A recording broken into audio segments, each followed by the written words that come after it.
আসসালামু আলাইকুম ওয়া রাহমাতুল্লাহি ওয়া বারাকাতুহু। আমন্ত্রণ সবাইকে বাংলা ভিশনের পর্দায়। দেখছেন আপনাদের রমাদানের অনন্য অনুষ্ঠান উত্তরা ব্যাংক পিএলসি ইসলামে ব্যবসা বাণিজ্য, powered by Bikrampur steel limited. প্রিয় দর্শক, আজকে আমরা একটি চমৎকার বিষয় নিয়ে কথা বলবো। সেটি হলো হারাম ব্যবসা থেকে বেঁচে থাকতে ইসলামের নির্দেশনা। আর এই বিষয়টি নিয়ে কথা বলার জন্য আমাদের সাথে উপস্থিত হয়েছেন তরুণ ইসলামী চিন্তাবিদ, মিডিয়া ব্যক্তিত্ব মাওলানা মোহাম্মদ মুস্তাফা জামান। আসসালামু আলাইকুম ওয়া রাহমাতুল্লাহি ওয়া বারাকাতুহু। প্রিয় দর্শক, আজকের অতিথির কাছ থেকে আমরা যেটি জানবো, আপনাদেরকে যেমন অবগত করেছি, ইসলামে হারাম ব্যবসা থেকে বেঁচে থাকতে কি নির্দেশনা প্রদান করা হয়েছে এই চমৎকার বিষয়টি। মহতারাম, ব্যবসা দুই প্রকার, একটি হালাল, একটি হারাম। হালাল ব্যবসা মুমিন করবে, মুমিন উৎসাহিত করবে। হারাম ব্যবসা থেকে মুমিন বেঁচে থাকবে। হারাম ব্যবসা থেকে বেঁচে থাকার ক্ষেত্রে ইসলাম কি দিক নির্দেশনা প্রদান করেছে? একটা গুরুত্বপূর্ণ বিষয় নিয়ে আসছেন।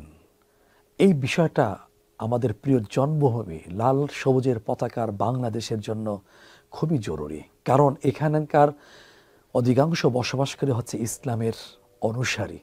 কিন্তু দুঃখজনক বিষয় হচ্ছে সবার প্রতি না, যারা করছেন তাদের প্রতি আমি শুধু ঘোষক হিসাবে কথাগুলো এখানে এই অনুষ্ঠানের সুবাদে আমি ব্যক্ত করার চেষ্টা করছি। সেটা হলো, মুসলিম কিন্তু ব্যবসা করছেন হারাম পথে। মুসলিম ব্যবসায়ী, উনি ব্যবসা করছেন মানুষকে পুঁজি করে, মানুষকে পুঁজি করে, মানুষকে আটকে ব্যবসা করছেন। কিন্তু এই ব্যবসার পরিণতি তো তাকে জাহান্নামের দিকে নিয়ে যাবে। অথচ ব্যবসা করেছেন বিশ্বনবী জনাবে মুহাম্মদুর রাসূলুল্লাহ সাল্লাল্লাহু আলাইহি ওয়াসাল্লাম। উনি শুনিয়েছেন, শোনো, তুমি যে ব্যবসা করছো, প্রচুর অর্থ তুমি ইনকাম করছো, তুমি তো ইনকামটা নিয়ে যেতে পারবে না। হারামভাবে উপার্জিত অর্থ সম্পর্কে তোমাকে আমি সাবধান করছি। হাসরের ময়দানে যখন কেউ কাউকে চিনবে না, যে গর্ভধারিণী মা সন্তান থেকে পালিয়ে বেড়াবে, সূরা আবাসা 29তম পারার সেই সূরার শেষে চোখে আঙ্গুল দিয়ে হাসরের ময়দানের ভয়ঙ্কর দৃশ্যটা আল্লাহ তাআলা বিশ্ববাসীর সামনে তুলে ধরেছেন।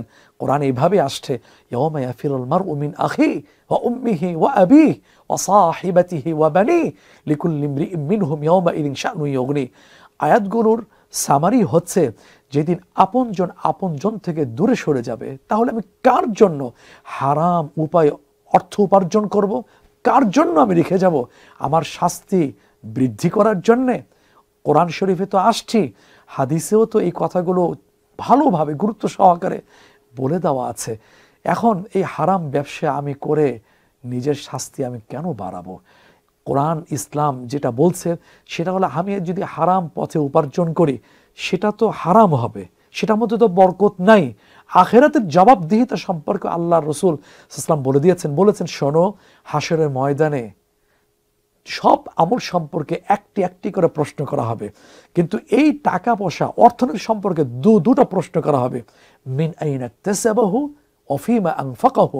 তার আগে প্রশ্ন করা হবে আন হায়াতিহি ফীমা আফনা, যে তোমাকে যে জীবন দিলাম, জীবনটা কোন পথে ব্যয় করেছে। ওয়া আন শাবাবিহি ফীমা আবলা, জীবনের ক্রিম সময়টুকু, মূল্যবান সময়টুকু, স্বর্ণ সময়টুকু তুমি কোন পথে ব্যয় করেছো, কিভাবে ব্যবহার করেছো। এরপরে প্রশ্ন করা হবে মিন আইনা ওয়া আন মালিহি মিন আইনা ইকতাসাবাহু ওয়া ফীমা আনফাকাহু। দুটো প্রশ্ন, যে কোন পথে আয় করেছো, কোন পথে ব্যয় করেছো। পুঁজিবাদের থিওরিতে বিশ্বাসী হয়ে যেভাবে ইচ্ছা আয় করব, যেভাবে ইচ্ছা ব্যয় করব, কোনো সুযোগ নেই, কোনো অবকাশ নেই। সুতরাং ওই কথাগুলো চিন্তা করে আমি কেন হারাম পথে যাব? হারাম পথে যদি আমি যাই, মা বাবা হিসেবে তো দায়িত্ব হচ্ছে নিজেরা হালাল খাবেন এবং সন্তানকেও হালালভাবে গড়ে তুলবেন। আমি যদি হারামভাবে উপার্জন করি, হারাম খাই এবং সন্তানকে হারামভাবে গড়ে তুলি, তাহলে সন্তান দেখবে হারামটাই হালাল, হালালটাই হলো হারাম। আর হালালের কিন্তু একটা বরকত আছে, প্রভাব আছে, হারামেরও কিন্তু প্রভাব আছে, ক্ষতি আছে, তাসির আছে।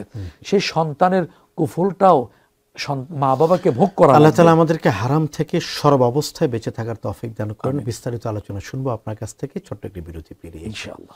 প্রিয় দর্শক, দেখছেন বাংলা ভিশনের অনন্য আয়োজন উত্তরা ব্যাংক পিএলসি ইসলামে ব্যবসা বাণিজ্য, পাওয়ার্ড বাই ভিএসএল। অনুষ্ঠানের এ পর্যায়ে নিচ্ছি ছোট্ট একটি বিরতি। ফিরছি একটু পরে, সাথেই থাকুন। দর্শক, বিরতি পেরে আবার আমন্ত্রণ বাংলা ভিশনের পর্দায়। দেখছেন রামাদান উপলক্ষে বিশেষ অনুষ্ঠান উত্তরা ব্যাংক পিএলসি ইসলামে ব্যবসা বাণিজ্য পাওয়ার্ড বাই VSL। আলোচনা করছি হারাম ব্যবসা থেকে বেঁচে থাকতে মুমিনের করণীয়। চমৎকার কথা বলছেন মাওলানা মোহাম্মদ মুস্তাফা জামান। মাওলানা জামান, আপনি খুব চমৎকার বলছিলেন কি কারণে হারাম ব্যবসা থেকে, হারাম পদ্ধতি থেকে, হারাম উপার্জন থেকে আমাদের বেঁচে থাকতে হবে, একটু যদি বিস্তারিত। জি, এটা দীর্ঘ আলোচনা সাপেক্ষ, ধন্যবাদ। এটা না জানলেই নয়, কারণ ব্যবসা করে যাচ্ছেন, উনি বুঝতেছেন না যে পলিসি আমার, শ্রম আমার, মেহনত আমার, হারাম কেন হবে। এই কথাগুলো হচ্ছে মানে হামানি কথাবার্তা, যেটা সূরা কাসাস 20তম পারা 24তম পৃষ্ঠা শুরুতে আসছে যে আহসিন কামা আহসানাল্লাহু ইলাইক। আল্লাহর মহান নবী তাওরাতধারী হযরতে মূসা কালিমুল্লাহ আলাইহিস সালাতু ওয়াস সালাম বলেছিলেন, তোমার কষ্টার্জিত সম্পদ থেকে ব্যয় করো। সে বলেছে, কেন করব? আমার মানে পলিসি, আমার নিয়ম নীতি মাধ্যমে উপার্জিত সম্পদ আমি কেন করব? সে দম্ভ ভরে দাম্ভিকতার সাথে বলেছিল, ইন্নামা উতীতুহু আলা ইলম, আমার জ্ঞানের বদৌলতে আমি এটা অর্জন করেছি। আল্লাহ তো ফাকাসাফনা বিহি ওয়া বিদারিহিল আরদ, ওই তাকে সহ সম্পদ সহ তো ধসিয়ে দিয়েছেন, ধসে যাচ্ছে প্রতিদিন 1 বিঘত করে। আল্লাহ ইয়াজুবিল্লাহ, আল্লাহ হেফাজত করুন।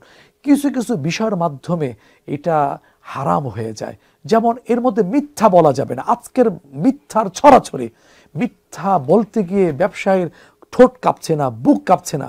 আমি একজন ব্যবসায়ীর কথা বলবো, পরিচিত, সে মিথ্যা বলেই যায়। আপনারা যে একটু ভয় করেন না, একটু ভয় লাগে না? তার মায়ের সাথে মিথ্যা কথা বলছে ব্যবসার ক্ষেত্রে, তার স্ত্রীর সাথে ব্যবসা সম্পর্কে মিথ্যা বলছে। তাহলে মায়ের সাথে মিথ্যা বললে দুনিয়াতে আর কার সাথে সে সত্য কথা বলবে? স্ত্রীর সাথে জীবন সঙ্গী, যেই পথ চলা জান্নাত পর্যন্ত হয়ে যাবে, সেই স্ত্রীর সাথে মিথ্যা বলে যাচ্ছে। তাই মিথ্যার মাধ্যমে উপার্জিত অর্থ কি হালাল হবে? উৎসই তো হারাম। সেই কথাই আল্লাহ বলে দিলেন সূরা বাকারা 1ম পারা 6ষ্ঠ পৃষ্ঠায়, পৃথিবী মানুষকে সম্বোধন করে, বিশেষ করে ব্যবসায়ী সমাজকে লক্ষ্য করে, ওয়ালা তালবিসুল হাক্কা বিল বাতিল, হককে বাতিলের সাথে মিশিয়েও না, সত্যকে মিথ্যার সাথে মিশিয়েও না, মিথ্যাকে সত্যার সাথে মিশ্রণ ঘটিও না। ওয়াতাকতুমুল হাক্কা ওয়া আনতুম তা'লামুন, জেনে শুনে মিথ্যা বলো না। আজকের পণ্যর ক্ষেত্রে মিথ্যা বলছি, আজকের বিক্রি করার ক্ষেত্রে মিথ্যা বলছি, মানের ক্ষেত্রে, কোয়ালিটির ক্ষেত্রে আমি মিথ্যা বলছি। মিথ্যা নাই, কোথায় মিথ্যা নাই? আজকের যখন বিএসটির পক্ষ থেকে অথবা ভেজাল বিরোধী অভিযান চালানো হয়, দর্শক শ্রোতা, এই দেশের নাগরিকরা থক হয়ে যায় এবং তারা বলে থাকেন যে হুজুর, আমরা যখন ইউরোপে যাই তারা তো এই কাজগুলো করে না। তখন তিনি বলেন যে আমি স্টাডি করে দেখলাম যেগুলো তো আমাদের গুণ, এটা আমাদের বিষয়, এটা ইসলামের বিষয়। আমাদের ভালোগুলো তারা নিয়ে গেল আর তাদের নোংরাগুলো আমরা নিয়ে আসছি। সুতরাং ব্যবসার মধ্যে একটা চরম ঘৃণিত দিক হলো মিথ্যা বলা, মিথ্যার আশ্রয় নেওয়া। আর একটা বড় কারণ যেটা আজকের আমাদের সমাজে বেশি হচ্ছে, এই যে রমাজানের আগে পরে এইগুলো বিরুদ্ধে অভিযান চালানো হয়, ওজনও কম দেয়। অথচ কোরআন শরীফে এই ব্যাপারে একটা কমপ্লিট সূরা আল্লাহ নাজিল করেছেন। কেন নাজিল করেছেন? শুধু কি কিসসা কাহিনীর জন্য, শোনার জন্য, তেলাওয়াতের জন্য, রুকিয়া ঝাড়ফুঁক দেওয়ার জন্য? নিশ্চয়ই না, শিক্ষা গ্রহণ করার জন্য। ইন্না ফি যালিকা লাইবরা লিউলিল আলবাব লিউলিল আবসার, বিভিন্ন জায়গা বিভিন্ন শব্দ দিয়ে আমাদের সতর্ক করছেন। এই যে আমি ওজন কম দেওয়ার পরিণতি সম্পর্কে সূরা মুতাফফিফিন আমি নাজিল করলাম 30তম পারায়, যে এরাদের চরিত্র হলো যাদেরকে আমি ধ্বংস করে দিয়েছি, নবী পর্যন্ত পাঠিয়েছি সতর্ক করার জন্য। ওয়া ইলা মাদিয়ানা আখাহুম শুআইবা ক্বালা ইয়া কওমি ইবুদুল্লাহ মা লাকুম মিন ইলাহিন গায়রু। তিনি বলেছিলেন, হে আমার স্বজাতি, হে আমার জাতি, তোমরা আল্লাহকে ভয় করো, এক আল্লাহর ইবাদত করো। খবরদার, আউফুল মিকয়াল ওয়াল মিজান ওয়ালা তাবখাসুন নাস আশিয়াহুম, ওজন কম দেবে না, মাপে কম দেবে না। কিন্তু সূরা মুতাফফিফিন আল্লাহ তাদের সম্পর্কে কি বললেন? তাদের চরিত্র ছিল দেওয়ার ক্ষেত্রে কম দেয়, নেওয়ার ক্ষেত্রে ইয়াস্তাউফুন, পুরাটা নিয়ে থাকে। আজকে দেখেন বিভিন্ন পণ্যে, বিভিন্ন প্যাকেটে 950 গ্রাম, কিন্তু দাম নিচ্ছে কিন্তু 1000 গ্রামের। তার তো ঠকবাজি, ফাঁকিবাজি, প্রতারণা তো আছে। আর এই ব্যাপারে তো শক্ত কথা হাদিসে আসছে, সাহাবীকে পর্যন্ত ছাড় দেওয়া হয়নি। লম্বা ঘটনা, হাদিস দিয়ে আমি ফিনিশিং দিচ্ছি। মান গাশা ফালাইসা মিন্নি, যে প্রতারণা করে সে তো উম্মতি না। তাহলে আমার নামাজ রোজা সব তো বিফলে যাবে শুধু এই একটা অপরাধের কারণে। আল্লাহ তাআলা সব ধরনের নেতিবাচক ব্যবসা বাণিজ্য থেকে অকল্যাণকর ব্যবসা বাণিজ্য থেকে আমাদের সকলকে বেঁচে থাকার তৌফিক দান করুন। অনেক শুকরিয়া আপনাকে। আপনাকেও। প্রিয় দর্শক, এতক্ষণ পর্যন্ত দেখলেন বাংলা ভিশনের বিশেষ অনুষ্ঠান উত্তরা ব্যাংক পিএলসি ইসলামে ব্যবসা বাণিজ্য, powered by Bikrampur steel limited. ইনশাআল্লাহ তাআলা আগামীকাল এই অনুষ্ঠানে আবারও দেখা হবে। সেই পর্যন্ত রব্বে করিম সবাইকে ভালো রাখুন। আল্লাহ হাফেজ। আসসালামু আলাইকুম ওয়া রাহমাতুল্লাহি ওয়া বারাকাতুহু।